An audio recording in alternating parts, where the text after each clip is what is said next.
Hello everyone, so this is Ayush Sharma, a statistical investigator and I am selected through CGL 2021. So दोस्तों आपने देखा होगा इसी channel पर मैंने 2 दिन पहले एक वीडियो अपलोड करा था आई थिंक डॉक्यूमेंट वेरिफिकेशन के रिगार्डिंग है ना। और उसी से रिलेटेड मैं आज ये वीडियो बना रहा हूँ। बहुत सारे मैसेजेस आए थे, मैंने देखा था कि सर कमेंट्स आए थे उसमें नीचे कि सर हमारे पास मतलब हम यूआर वाले हैं तो हमको क्या सर्टिफिकेट लगेंगे, ये प्रॉपर बता दीजिए, है ना। यदि ईडब्ल्यूएस हैं तो डेट वगैरह क्या रहेगी। नाम में मिस्टेक थी कि सर हमारे नाम में स्पेस आ रहा है, तो वो स्पेस से कोई प्रॉब्लम है या नहीं है। तो मैं आपको प्रॉपर तरीके से समझा देता हूँ कि डीबी में आपको क्या क्या लेकर जाना है ताकि आपको आगे कोई प्रॉब्लम ना आए। ठीक है, चलिए तो हम स्टार्ट करते हैं। देखिए, आपका जो भी डॉक्यूमेंट वेरिफिकेशन होगा उसमें सबसे पहले तो आपको 10th की मार्कशीट आपके पास होना चाहिए। ठीक है, 10th की मार्कशीट प्रॉपर तरीके से होना चाहिए। उसमें आपकी डेट ऑफ बर्थ वही होना चाहिए जो आपकी आधार कार्ड में है और जो आपने फॉर्म अप्लाई करने में करा होगा। मतलब जो आप फॉर्म अप्लाई कर रहे हैं उसमें डेट ऑफ बर्थ आपके आधार कार्ड में और आपकी 10th की मार्कशीट में, आपकी 12th की मार्कशीट में और कॉलेज की पूरी सेमेस्टर की मार्कशीट में, इन सभी में डेट ऑफ बर्थ सेम होना चाहिए। पहली चीज़, डेट ऑफ बर्थ में कहीं भी थोड़ा भी चेंजेस नहीं होना चाहिए, एज इट इज़ डिक्टो होना चाहिए, पहली चीज़। दूसरा, आपका नाम, आपके नाम में कोई प्रॉब्लम नहीं होना चाहिए कि सर एक में कुमार लगा है एक में कुमार नहीं लगा है। प्रॉब्लम हो जाएगी वहाँ पर, दिक्कत कुछ नहीं आती है कि वहाँ पर आपको दौड़ाया जा सकता है। बस इतना सा होगा कि आपको डॉक्यूमेंट वेरिफिकेशन के टाइम पर आपको एफिडेविट बनवाने के लिए आप परेशान हो जाएंगे वहाँ पर, क्योंकि आपकी लोकल सिटी में तो होता नहीं है, कहीं दूर आपको भेजेंगे। जैसे यदि मैं मेरी बात करता हूँ तो मेरा एमपीआर रीजन लगता है, तो छत्तीसगढ़ के रायपुर में हुआ था मेरा डीवी, तो वहाँ पर हुआ था। यदि एफिडेविट के लिए भगाया तो फिर वहाँ पर आपको जाना पड़ेगा, है ना। तो इसलिए मैं बोल रहा हूँ आप सेफ साइड लेकर चलें। अगर आपके नाम में कहीं पर कुमार लगा है या कहीं पर सरनेम नहीं है तो ये चेंजेस आप पहले ही करा लें, है ना। यदि आप फॉर्म भरने जा रहे हैं 23 का, CGL 23 की आप प्रिपरेशन कर रहे हैं, तो आप पहले से इस चीज़ के लिए अलर्ट रहें। पूरी मेहनत खराब हो जाएगी लास्ट में जाकर यदि आप थोड़ी सी मिस्टेक के कारण यदि आप उससे रिजेक्ट हो गए तो डीवी से। ठीक है, और अगर वो प्रोविजनल डाल दिया तो उसमें भी रिस्की होता है। प्रोविजनल में ये होता है कि आपका जो डिपार्टमेंटल डीवी होता है फिर वो वहाँ तक के लिए आपको समय देते हैं, तो उसमें भी प्रॉब्लम हो जाती है। इसलिए आप कोशिश करें कि जो भी आपका डीवी है उससे पहले ही सब कुछ आपका कंप्लीट हो जाए। ठीक है, चलिए तो मैं डॉक्यूमेंट्स पूरे एक एक करके गिना देता हूँ पहले आपको क्या क्या लगेंगे। पहले तो 10th की मार्कशीट लगेगी। 10th की मार्कशीट के साथ साथ आपका पास सर्टिफिकेट लगेगा। 12th की मार्कशीट लगेगी। 12th की मार्कशीट के साथ साथ उसका पास सर्टिफिकेट लगेगा। अब देखिए, मैं सीबीएसई वाला था तो मुझे 10th क्लास में पास सर्टिफिकेट की ज़रूरत नहीं पड़ी थी। पहले आता था लेकिन मेरे टाइम पर जब मैंने करा था तो उसमें पास सर्टिफिकेट और 10th की मार्कशीट दोनों एक थी। ठीक है, लेकिन आपको मैं एक बात बताता हूँ, 10th 12th की मार्कशीट चाहिए, बाकी कोई क्लास की मार्कशीट नहीं चाहिए। उसके बाद उसका पास सर्टिफिकेट चाहिए। मुझे ये कंफर्म नहीं हो रहा था क्योंकि मेरे पास पास सर्टिफिकेट था नहीं, तो मैं खुद सीबीएसई के वहाँ जाकर, रीजनल ऑफिस जो बने होते हैं, आप कहीं पर भी चले जाएं उनके ऑफिस का पता करके, और वहाँ पर मैंने, जैसे मैं सीबीएसई वाला था, आप यदि कोई स्टेट बोर्ड के हैं तो आप वहाँ पर जाकर पता कर लें। तो मैंने वहाँ जाकर खुद ऑफिस में जाकर पता करा था कि सर मेरे पास ये है, इसका पास सर्टिफिकेट मेरे पास नहीं है। तो फिर मुझे उन्होंने वहाँ से कन्फर्मेशन दिया था कि नहीं, इसका पास सर्टिफिकेट जिस टाइम आपने करा था उस टाइम नहीं होता था। ठीक है, तो आप सेफ साइड लेकर चलें, बिल्कुल ऐसा मन से नहीं मान लें या ऐसा होता है कुछ नहीं होता है, या अपने साथ वाले कोई जिनने उस समय आपका डीवी, मतलब जिसने, जैसे आपने 10th मान लो 2010 में करी थी, तो उस टाइम जो आपके बैच के बच्चे थे उनसे आप पता कर लें कि उनके पास सर्टिफिकेट तो नहीं है। पूरा कंफर्मेशन कर लें, क्योंकि 10th 12th साथ में पास सर्टिफिकेट होना जरूरी है यदि उस टाइम होता था तो, नहीं तो प्रॉब्लम में आ जाएंगे आप। दूसरी चीज़, नाम, मम्मी का नाम, आपकी डेट ऑफ बर्थ, ये तीनों सेम होना चाहिए। सेम इन द सेंस जो आपने फॉर्म भरते समय भरेंगे, आप फिल करेंगे, वही सेम इसमें होना चाहिए। कुमार, स्पेस, इन सब की कोई दिक्कत नहीं आना चाहिए। ठीक है, कि नाम में आपने पापा के नाम में पहले मिस्टर लिखा था बाद में नहीं है, या स्पेस है, कोई रिस्क लेकर ना चलें। आप प्रॉपर तरीके से इन सबको करा लें, बाद में प्रॉब्लम हो जाएगी आपको। ठीक है, तो सिलेक्शन हो जाएगा लेकिन एफिडेविट लगेगा आपका, है ना। तो वहाँ पर भागने से अच्छा है कि हम पहले इन सब चीज़ों को तैयार कर लें। उसके बाद नेक्स्ट आता है आपका कॉलेज का। कॉलेज में पूरे सेम की आपके पास मार्कशीट्स होना चाहिए, पूरे 6 सेमेस्टर हैं तो 6 सेमेस्टर की, मान लो 8 सेमेस्टर हैं तो 8 सेमेस्टर की पूरी मार्कशीट्स होना चाहिए। उन सभी पे प्रॉपर तरीके से आपका डेट ऑफ बर्थ और ये सब सेम होना चाहिए। नाम, पापा का नाम, मम्मी का नाम, ये सब सेम होना चाहिए। उसके बाद इसका जो आपका जो फाइनल ईयर है वो आपके फॉर्म भरने से पहले जो भी डेट दी होती है ग्रेजुएशन की, वो पहले का होना चाहिए। ऐसा नहीं है कि आपका, मान लो आपका सेकंड ईयर चल रहा है और आपका डीवी आ गया है ना, ये प्रॉब्लम नहीं होना चाहिए। उसके बाद आपको डिग्री होना जरूरी है, आपने जो भी करा है उसकी डिग्री होना जरूरी है, क्योंकि डिग्री से भी प्रॉब्लम हो जाती है। अब मुझे बच्चे मैसेज करते हैं कि सर कॉलेज का माइग्रेशन सर्टिफिकेट या कैरेक्टर सर्टिफिकेट लगता है क्या, तो मेरे उसमें तो नहीं लगा था, मैं लेकर गया था लेकिन वो नहीं मांगा था मुझसे, है ना। तो जो मेरा एक्सपीरियंस है मैं वो आपको बता रहा हूँ, तो इसकी ज़रूरत नहीं है कि आपको माइग्रेशन लगेगा या नहीं। ठीक है, और उसके बाद पूरा कॉलेज की मार्कशीट्स हो गई। उसके बाद डिग्री हो गई। डिग्री के बाद जो सबसे इंपॉर्टेंट बात आती है आधार कार्ड की। आपके पास कोई भी आईडी कार्ड होना चाहिए, लेकिन 2 आईडी कार्ड लेकर जाना। मैं आधार कार्ड भी लेकर गया था, वोटर आईडी भी लेकर गया था। अब आधार कार्ड में same as it is date of birth होना चाहिए जो आपकी 10th 12th पूरे सेम की मार्कशीट और डिग्री में है। ठीक है। उसके बाद आपकी नाम की स्पेलिंग, आपके पापा की नाम की स्पेलिंग और आपकी मम्मी की, तीनों एज इट इज डिक्टो होना चाहिए जो है। समझ में आ गई इतनी बात। उसके बाद नेक्स्ट अगर मैं बात करता हूँ तो यूआर वालों के लिए कोई भी सर्टिफिकेट की ज़रूरत नहीं होती है कि आपको कोई कास्ट सर्टिफिकेट दिखाना, तो यूआर वालों के लिए सर्टिफिकेट का कोई इशू नहीं है। लेकिन यदि मैं बात करता हूँ ओबीसी की, एसटीएससी की या ईडब्ल्यूएस की, तो इनके लिए सर्टिफिकेट होना बहुत ज़रूरी है, सर्टिफिकेट की बहुत ज़रूरत लगती है। और दूसरा, क्रूशियल डेट से पहले का होना चाहिए। क्रूशियल डेट क्या होती है? क्रूशियल डेट वो होती है जब आपका फॉर्म भरने की लास्ट डेट होती है, उसी को क्रूशियल डेट माना जाता है। तो उससे पहले का आपके पास, उससे पहले का वो होना चाहिए सर्टिफिकेट। समझ में आ गई बात? ऐसा नहीं है कि वो डेट जो है उसके बाद आपका बन रहा है, बाद में आप रिजेक्ट हो जाएंगे। सेकेंड थिंग, जैसे मैं ओबीसी की बात करता हूँ, तो यदि आपके पास ओबीसी का सर्टिफिकेट है तो उसमें हमेशा ये चीज़ ध्यान रखना कि डेट तो देखना ही है कि क्रूशियल डेट से पहले का होना चाहिए, साथ साथ वो 3 साल से ज़्यादा पुराना नहीं होना चाहिए। ऐसा आप देख लें, एक बार नोटिफिकेशन आएगा तो नए नोटिफिकेशन में एक बार और चेक कर लें, 3 साल से ज़्यादा पुराना नहीं होना चाहिए। और जो डेट क्रूशियल डेट है उसके बाद का भी नहीं होना चाहिए। इतनी चीज़ का ध्यान रखना। उसमें नाम वगैरह सब सेम होना चाहिए। सील साइन को अच्छे से चेक करके जाना। कई बार क्या होता है कि आप जहाँ से बनवाते हैं वहाँ पर सील नहीं लगी होती है, सिर्फ सिग्नेचर होता है, तो इस चीज़ का ध्यान रखना। स्पेलिंग्स वगैरह सब ध्यान रखना। डेट ऑफ बर्थ वगैरह अगर उसमें लिखी हो तो वो भी ध्यान रखना। इतनी चीज़ को आपको लेकर जाना है। और बाकी ईडब्ल्यूएस वाला, इन सबको भी ध्यान रखना है कि इनका डॉक्यूमेंट्स भी क्रूशियल डेट से पहले का होना चाहिए।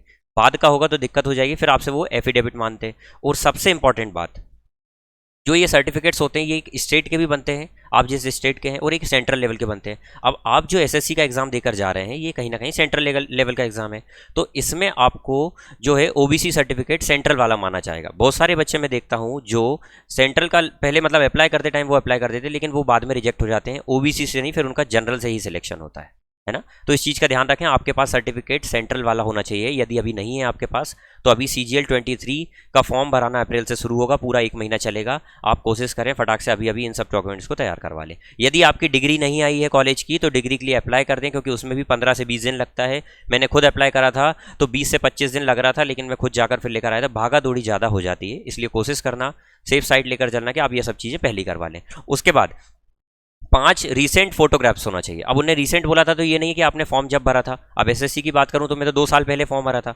बहुत समय में रिजल्ट दे रहा है वो, तो इतनी पुरानी फोटोज़ नहीं होना चाहिए। मैंने तो जो फॉर्म भरा था ना उस टाइम की भी फोटोज़ ले गया था, और बाद में 4 दिन पहले जब मैं देने जा रहा था डीवी, तो उसके 4 दिन पहले भी मैंने रीसेंट फोटोग्राफ्स निकला ली थी। उसके नीचे डेट भी लिखवा दी थी मैंने रीसेंट वाली, और उसके ही नीचे मैंने अपना नाम भी लिखवा दिया था। तो आप ये भी कर सकते हैं, प्रॉपर तरीके पूरी फोटो लेकर जाएँ, ठीक है, सेफ साइड लेकर चले। उसके बाद वहाँ पर आपको 2 सेट लगते हैं। जब भी आप डीवी देने जाएंगे ना, मैं बता देता हूँ आपको वहाँ पर क्या सीक्वेंस होगा।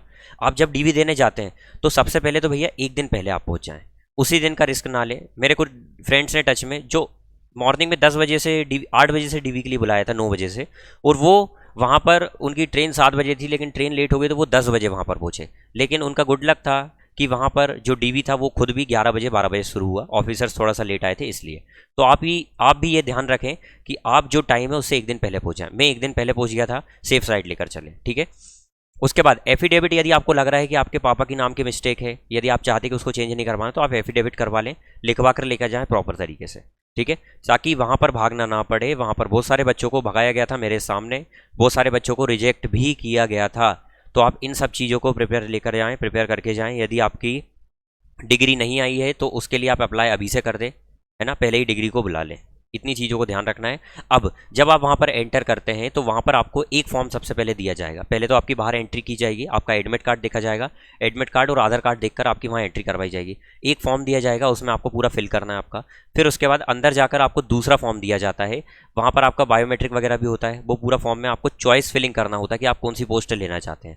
तो भैया चॉइस फिलिंग पहले से करके जाएँ, उसके फॉर्म अवेलेबल हो जाएंगे। यदि आपको लगता है तो आप मुझे कमेंट करके बताएं कि सर हमको चॉइस फिलिंग वाला फॉर्म चाहिए, तो आप अभी से देखना चाहते हैं तो मैं उसको सेंड कर दूंगा टेलीग्राम पे। लिंक मैं डिस्क्रिप्शन में दे दूंगा, आप कमेंट करके मुझे बता दें, मैं डिस्क्रिप्शन में देकर पिन कर दूंगा उसको, ठीक है। तो वहाँ पर मैं भेज दूंगा कि जो आपका पोस्ट प्रेफरेंस होता है उसको आपको किस तरीके से फिल करना है, वो अभी से आप देख लें, ठीक है। वहाँ जाकर, क्योंकि क्या होता है कि फिर अपन फ्रेंड्स को देखते हैं, और पोस्ट प्रेफरेंस के 3 से 4 फॉर्म लेकर जाएं, ताकि वहाँ फिल करने में एक गलत हो जाए तो दूसरे में प्रॉब्लम ना आए, ठीक है। उसके बाद उनको वो जो आप फॉर्म भरेंगे ना उसको बहुत ध्यान से भरना है, क्योंकि उसमें जो मिस्टेक हो जाती है ना तो फिर वहाँ पर दिक्कत हो सकती है आपको, ठीक है। और सबसे इंपॉर्टेंट चीज़ एक और मुझे याद आ रहा है कि सिग्नेचर का आपको ध्यान रखना है। वहाँ पर जब मैं गया था तो मेरा सिग्नेचर तो मैच कर गए थे, लेकिन साथ में एक वहाँ पर एक लड़का और आया था, फ्रेंड बोल सकते हैं मेरा, तो उसमें क्या हुआ था, उसके सिग्नेचर मैच नहीं कर रहे थे। जो उसने फॉर्म भरते भरते टाइम एसएससी में सिग्नेचर लगाए थे वो मैच नहीं कर रहे थे। तो आपको इस चीज़ का ध्यान रखना है कि जो भी आपके सिग्नेचर है वो पूरे डिक्टो मैच करना चाहिए। तो आपने जो फॉर्म भरते समय आप करने वाले हैं बदले ना बार बार, है ना, कि आप भैया अपने हिसाब से बना रहे हैं। जो आपका सिग्नेचर फॉर्म भरते टाइम रहेगा वही लास्ट तक चलेगा, आपको वही प्रेफर करना है और उसकी प्रैक्टिस रखना है ताकि वहाँ जाकर दिक्कत ना हो। दिक्कत कुछ नहीं होती है, थोड़ा सा आपको 4-5 बार परेशान किया जाएगा, दौड़ाया जाएगा कि भैया डबल डबल करके बताइए। तो इस चीज़ के लिए आप पहले से प्रिपेयर हो जाएं, ठीक है। बायोमेट्रिक आपका प्रॉपर तरीके से हो जाएगा कि आप वहाँ पर प्रेजेंट हैं। पूरी आपकी डिग्री चेक की जाएगी, पूरी मार्कशीट चेक की जाएगी। यदि आप यूआर से नहीं हैं तो ओबीसी एसटी/एससी का आपके पास सर्टिफिकेट है या ईडब्ल्यूएस है तो वो सब चेक किया जाएगा भैया, ठीक है। तो आप ये सब अभी से प्रिपेयर कर लें, ये ना सोचें कि हमारा मेंस निकलेगा फिर हम ये सब तैयारी करेंगे। यदि आप अभी अपने पास समय है तो धीरे धीरे ये डॉक्यूमेंट्स करवाते जाएं, क्योंकि जब वो समय आता है ना एंड टाइम पर तो फिर दिक्कत हो जाती है, ठीक है। तो इन सब डॉक्यूमेंट्स को पहले से ही प्रिपेयर कर लें। आई होप आपको पूरी बातें क्लियर हो गई होगी। मैं एक बार पूरा सा कंक्लूड कर देता हूँ क्या क्या लग रहा है। 10th की मार्कशीट पास सर्टिफिकेट, 12th की मार्कशीट पास सर्टिफिकेट, कॉलेज की पूरे सेमेस्टर की मार्कशीट्स, कॉलेज की डिग्री, पूरे सब में डेट ऑफ बर्थ, मम्मी का नाम पापा का नाम ये सेम होना चाहिए, मार्क्स आपके प्रॉपर तरीके से जो आपने फिल करे वो होना चाहिए, ठीक है। उसके बाद आपका आधार कार्ड होना चाहिए, आधार कार्ड के साथ आप एक और आईडी ले जा सकते हैं। डेट ऑफ बर्थ होना चाहिए, 5 फोटोज़ लगेंगी, 5 मैंने 10-15 फोटोज़ ले गया था, सिर्फ 5 लगी थी, 5 नहीं वैसे 2 से 3 में काम हो जाता है, लेकिन आप सेफ साइड लेकर जाए। वहाँ पर 2 सेट लगते हैं डॉक्यूमेंट्स के जिस पर आपको सेल्फ अटेस्टेड लिखकर सिग्नेचर करना होता है और वो यहाँ से नहीं करके ले जाना है, आपको वहीं उनके सामने करना है ये चीज़। इतने बात समझ में आ गई। और बाकी ऑफिसर्स वगैरह बहुत सपोर्टिव होते हैं, कोई दिक्कत नहीं आती, वो खुद चाहते हैं कि आपका सिलेक्शन हो, वो आपको रिजेक्ट करने के लिए नहीं बैठे हैं। लेकिन अगर कोई ऐसी चीज़ है जिसमें उनको लगता है कि ये गलत है या हो सकता है आपका सर्टिफिकेट पुराना है तो फिर वो वहाँ पर आपको प्रोविजनल में डाल देते हैं। मतलब जिनका क्लियर होता है ना डॉक्यूमेंट वेरिफिकेशन, उनके साइड में सी लिखा जाता है, वहाँ से वो एक फॉर्म देते हैं जिसमें सी लिखा जाता है कि आपका क्लियर हो गया है ना। और यदि आपके स्टेटस में पी लिखा रहा है मतलब आप प्रोविजनल बेसिस पे हैं, आगे जाकर आपको प्रॉब्लम आ सकती है। यदि डॉक्यूमेंट्स में कुछ दिक्कत हुई तो आपकी जॉब पर बात आ सकती है। इसलिए आप ये डॉक्यूमेंट्स को अभी से प्रिपेयर कर लें तो ज़्यादा बेटर रहेगा, ठीक है। फोटोज़ का मैंने बता दिया, रिसेंट फोटोग्राफ्स होना चाहिए और बस इतना ही लगता है। आईडी वगैरह सब लेकर जाएं, डॉक्यूमेंट्स पूरे रख कर लेकर जाएं, बस इतना जो था ये मेन लग रहा था ये मैंने आपको बता दिया है। पास सर्टिफिकेट का ध्यान रखें और अपना जो भी आपका कास्ट सर्टिफिकेट है उसका भी ध्यान रखें। और दूसरा चीज़ क्रूशियल डेट से पहले का होना चाहिए, ठीक है। जो फॉर्म की लास्ट डेट है उससे पहले का होना चाहिए, ज़्यादा पुराना भी नहीं कि भैया 5 साल पुराना सर्टिफिकेट है, उसकी भी एक वैलिडिटी होती है, वो वैलिडिटी पर होना चाहिए। और सेंट्रल का होना चाहिए, सेंट्रल का होना चाहिए, स्टेट का नहीं होना चाहिए। आई होप आपको पूरी बातें क्लियर हो गई होगी। यदि आपको वीडियो पसंद आया तो लाइक करें, शेयर करें, ताकि जिन लोगों को दिक्कत है डॉक्यूमेंट वेरिफिकेशन से रिगार्डिंग, लगता है कि उनको क्या क्या लगेगा, तो वो सब बातें क्लियर हो जाएंगी। और आप नेक्स्ट किस टॉपिक पर क्या चाहते हैं, आपके मन में कोई क्वेश्चंस हो तो आप कमेंट बॉक्स में जरूर लिखकर बताएं, मैं नेक्स्ट वीडियो उस पर लेकर आऊँगा, ठीक है। और 23 के फॉर्म भराना शुरू होने वाले हैं, अप्रैल आने वाला है, तो लग जाइए बिल्कुल प्रिपरेशन में भैया। फॉर्म का वेट ना करें, है ना। और फॉर्म को स्टार्टिंग में ना भरें, ये आपको मैं सजेस्ट करूंगा, थोड़ा सा 10 दिन रुक जाएं फिर फॉर्म को फिल करें प्रॉपर तरीके से समझकर, फोटोज़ वगैरह इन सबको, क्योंकि अगर फॉर्म रिजेक्ट हो गया तो प्रॉब्लम आ जाएगी। समझ में आ गई बात, ठीक है। चलिए, तो इतना ध्यान रखिएगा, मिलते हैं अगली वीडियो में, तब तक के लिए अपना ध्यान रखिए। Thank you so much.